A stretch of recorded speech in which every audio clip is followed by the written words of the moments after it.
ኣብ መንጎ ሓይልታት ቁልጥፍ ደገፍን ሰራዊ ሱዳንን ኩናት ይቀጽል ኣብ ዘለወሉ እዋን ኣብ ምዕራባዊ ዞባ ዳርፎር ሱዳን ኣብ ማዕስከር ተመዛበልቲ ብዝተፈጸመ መጥቃዕቲ ብውሕዱ 40 ሰባት ከም ዝተቆትሉ ኣብኡ ዝንቀሳቐስ ጉጅለ ረድኤት ሓቢሩ። ናይቲ ነዚ ሓበሬታ ሂቡ ዘሎ ጉጅለ ሓላፊ ክፍሊ ህጹጽ ግብረ መልሲ ዝኾነ አቡሼክ እቲ ናይቲ ማልሶኒ መጥቃዕቲ ብሓይልታት ቁልጥፍ ደገፍ ከም ዝተፈጸመ ክገልጽ እንከሎ ብሰንኪ መጥቃዕቲ ከዓ 40 ሰባት ህይወቶም ከም ሰኣነ ገሊጹ። ከም ዝፍለጥ ኣብዚ እዋን አልፋሽር ኣብ ትሕቲ ሙሉእ ከበባ ሓይልታት ቁልጥፍ ደገፍ ኣትያ ዘላ ኮይና ኣብ ውሽጢ እታ ከተማ ድማ ሰራዊ ሱዳን ሓይልታት ቁልጥፍ ደገፍ ነታ ከተማ ከይቆጻጸሩ ይከላኸሉ ምህላው ይዝፍለጥ። እዛ ከተማ ንኣስታት 2 ዓመት ኣብ ከበባ ካብ እትኣቱ ህዝባ ኣብ ከቢድ ጥሜትን ሰብኣዊ ቅልውላውን ዝተሸመ ኮይኑ ኣብቲ ከባቢ ከዓ ማዕስከራት ተመዛበልቲ ተኸፊቱ ጉጅለታት ረድኤት ነዞም ተመዛበልቲ ሓገዛት ክቅርብ እዮም ጸኒሖም ዘለዉ። ይኹን እምበር ሓይልታት ቁልጥፍ ደገፍ በተደጋጋሚ ኣብ ልዕሊ መዕቆቢ ስደተኛታት ዝኾነ ማዕስከራት መጥቃዕትታት ክገብር ጸኒሑ እዩ። ኣብቲ ሶኒ ኣብ ልዕሊ ማዕስከር ተመዛበልቲ ዝገበሮ መጥቃዕቲ እውን ንከተማ አልፋሽር ብከቢድ ብረት ከም ዘጥቅዓውን ተገሊጹ እዩ። ነዚ ኣብ ልዕሊ ማዕስከር ተመዛበልቲ ተፈጺሙ ዘሎ መጥቃዕቲ ኣመልኪተን ማዕከናት ዜና ሱዳን ሂቦናው ኣብ ዘለዋ ሓበሬታ እቲ ማዕስከር ኣብ ከተማ አልፋሽር ኣብ ዝተኻየደ ውግእ ኣብ መንጎ ዘሎ ግዳይ ምልውዋጥ ተኹሲ ኮይኑ ብምባልየን ሓቢረን ዘለዋ። እቲ ብውሕዱ 200,000 ሰባት ተዓቂቦምሉ ዝርከቡ በሶኒ ኣብቲ መጥቃዕቲ ገለ ካብቶም ተመዛበልቲ ኣብ ገዝኦም እንከለዉ ብዝኣተወ ወጢት ህይወቶም ኢኖም ከም ዘለው ዝተገልጸ ገሊኦም ድማ በሓይልታት ቁልጥፍ ደገፍ ኣብ ቅድሚ ህዝቢ ከም ዝተቆትሉውን ተገሊጹ። ኣብ ኣሜሪካ ዝመደበሩ እዋናዊ ናይ ሳተላይት ምስልታትን ቪድዮታትን ዝትንትንን ዝዝርግሕን ትካል ሂቡ ኣብ ዘሎ መግለጺ ኣብ ሰሜናዊ ምዕራብ ከባቢታት ናይቲ ማዕስከር በርብዓ ንኣሽቱ መካይን ዝመጹ ጉጅለታት ከም ዝነበሩ እዚ ድማ እቲ መጥቃዕቲ ካብ ሰሜን ከም ዝመጸ ዝገልጽ ጸብጻብ ዘረጋግጽ ይመስል ኢሉ። ኣብ ዞባ ዳርፎር በተደጋጋሚ ብሰንኪ ዘጋጥም ግጭታት ኣብ ከባቢ አልፋሽር ብርክት ዝበሉ ማዕስከራት ተመዛበልቲ ዘለዉ ኮይኖም ገለ ካብዞም ማዕስከራት ድማ ቅድሚ 2 ዓሰርታት ዓመታት እዚ ሕጂ ሓይልታት ቁልጥፍ ደገፍ ዝበሃል ዘሎ ሓይሊ ጃንጃዊት ተባሂሉ ብመንግስቲ ሱዳን እንዳተደገፈ መጥቃዕቲ ይፍጽመሉ ኣብ ዝነበረ እዋን ኣብ ልዕሊ ዓረብ ዘይኮኑ ማሕበረሰባት ፉሩን ዘጋዋን ሓዊሱ መጥቃዕቲ ኣብ ዝፍጽመሉ ዝነበረ ግዜ ካብቲ መጥቃዕትታት ዝሃደሙ ተመዛበልቲ ይዕቆቡሉ ነይሮም እዮም። ኣብዚ እዋን ከዓ ብሰንኪ ከበባ ከተማ አልፋሽርን ብሰንኪ ኣብ መንጎ ሰራዊት ሱዳንን ሓይልታት ቁልጥፍ ደገፍን ዝግበር ዘሎ ኩናት ብሽሓት ዝቁጸሩ ኣብዚ ማዕስከራት ተመዛበልቲ ተዓቂቦም ዘለዉ ኮይኖም ሓይልታት ቁልጥፍ ደገፍ ግን በተደጋጋሚ ብዝገብሮ ዘሎ መጥቃዕትታት ኣብ ዝተፈላለዩ እዋን ብርክት ዝበሉ ተመዛበልቲ ህይወቶም ክስእኑ ተራእዮም እዮም። ኩናት ሱዳን ኣብ 2023 ወርሒ ሚያዝያ ካብ ዝጀመራት ሒዙ ክሳብ ሕጂ ብዓሰርታት ኣሽሓት ዝቁጸሩ ሰባት ህይወቶም ክስእኑ ከለዉ 12 ሚልዮን ዝበጽሕ ህዝቢ ድማ ካብ መረበቱ ተመዛቢሉ ኣብ ገለ ክፋል እታ ሃገር ከዓ ጥሜት ተኣዊጁ ምህላው ይፍለጥ። ኢትዮጵያ ነቲ ህንጸቱ ኣብ ዝመወዳእታ ዓመት ክትጅምሮ መደብ ኣውጽያ ዘላ ሓድሽ ማዕርፎ ነፈርቲ ዝኸውን ቦታ ንምጥጣሕ ኣብቲ ከባቢ ዝነብሩ ስድራቤታት ከም ዝጉዕዙ ተገይሮ ኣብ ዘለወሉ እዋን ካሕሳ ክወሃቡ ምዃኑ ተገሊጹ። ኣብ ምስራሕ እዚ ኣብ ኣፍሪቃ ዝዓበየ ማዕርፎ ነፈርቲ ክኸውን ምዃኑ ተገሊጹ ዘሎ ብሽፍቱ ኣህጉራዊ ማዕርፎ ነፈርቲ ቀንዲ መሻርክቲ መንግስቲ ኢትዮጵያ ዝኾነ ባንኪ ልምዓት ኣፍሪቃ ብመንገዲ ፕሬዝዳንት ገይሩ ሂብዎ ኣብ ዘሎ መግለጺ መንገዲ ኣየር ኢትዮጵያ ኣብ ከባቢ ብሽፍቱ ኣብ ውሴራ ኣብ ዝተባሃለ ቦታ ነዝሃንጾ ሓድሽ ኣህጉራዊ ማዕርፎ ነፈርቲ ተባሂሉ ካብቲ ከባቢ ከም ዝጉዕዙ ዝተገብሮ 2800 ስድራቤታት መተካእታ ኣባይትን ቁጠባዊ ንጥፈታቶም ድማ ዘስፍሕሉ $350 ሚልዮን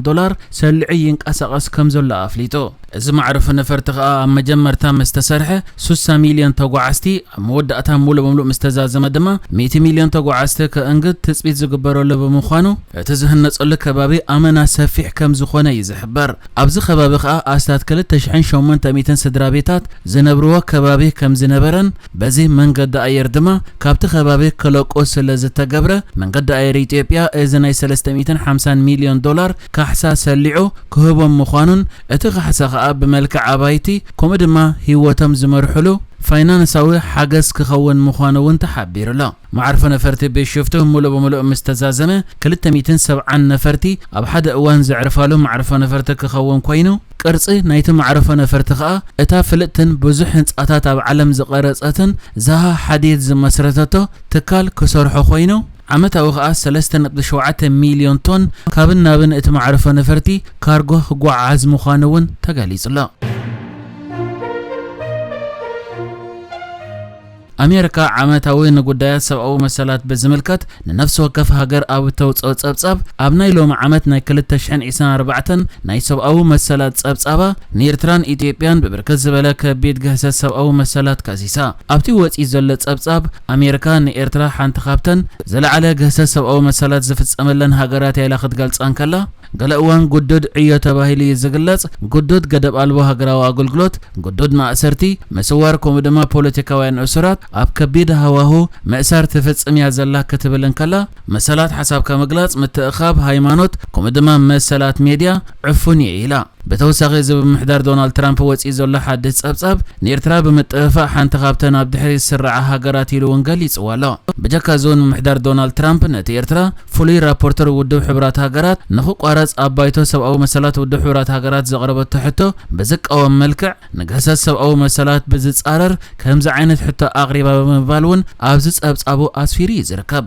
محدار دونالد ترامب ايثيوبياون بخبيت غسس سبعو مسالات كخسان كله مبزحتو اتغسس سبعو مسالات مسكينات زتا حاجي كبل ونقل يصولا اب كلل امحرا امونغو حيلتات فانون منغست فدرالن اب زكايت زلو كوينات متقعتات درونات جاملاو مأسار كومدما ناي حنا مفداي قتلات بالعلى سيفيلاويان فرحي فتيريو كبلن كله امراون بركاتن زبحال كبابيتات استفصمه جاملاو قتلت دما ጨካና ናይ ተዘካየ ዘሎ ኩናት ዘርኢ ክብል ገሊጽ ወላ በጀካ ዞን ኣብ ዘመን ምሕዳር ዶናልድ ትራምፕ ኣውፂዎ ዘሎ ጸብጻብ ንኽልተን ሃገራት ኩናት ትግራይ ጠቒሱ ገሰት ሰብኣዊ መሰላት ከም ዝፈጸመ ከሲሱ ዘሎ ኮይኑ ኣብ ክልተን ሃገራት ከዓ ገሰት ንዝፈጸሙ ተሓታትነት የለን ክብል ውን ገሊጽ ኣሎ ንኢትዮጵያ ድማ ብምዕፋን ናጽነት ፕረስ ከሲሱዋ ዘሎ ኮይኑ ካብ 180 ሃገራት ዓለምና 145 መስርዓ ምስክርነት ናይቲ ኣብታ ሃገር ዘሎ ምዕፋን ናጽነት ፕረስ ክብል ውን ምሕዳር ዶናልድ ትራምፕ ኣብታ ውጽኢዎ ዘሎ ሓድሽ ጸብጻብ ገሊጽ ኣሎ ከም ዝፍለጥ ኣሜሪካ ንኽልተ ሚእቲ ሃገራት ዘጠቓለለ ዓመታዊ ጸብጻብ ሰብኣዊ መሰላት እትዘርግሕ ኮይና ዳርጋ ዓመታዊ ከዓ ንኤርትራን ኢትዮጵያን መስተን ገሰት ሰብኣዊ መሰላት ዝፈጸመለን ሃገራት እያ ክትሰርዓን ጸኒሓ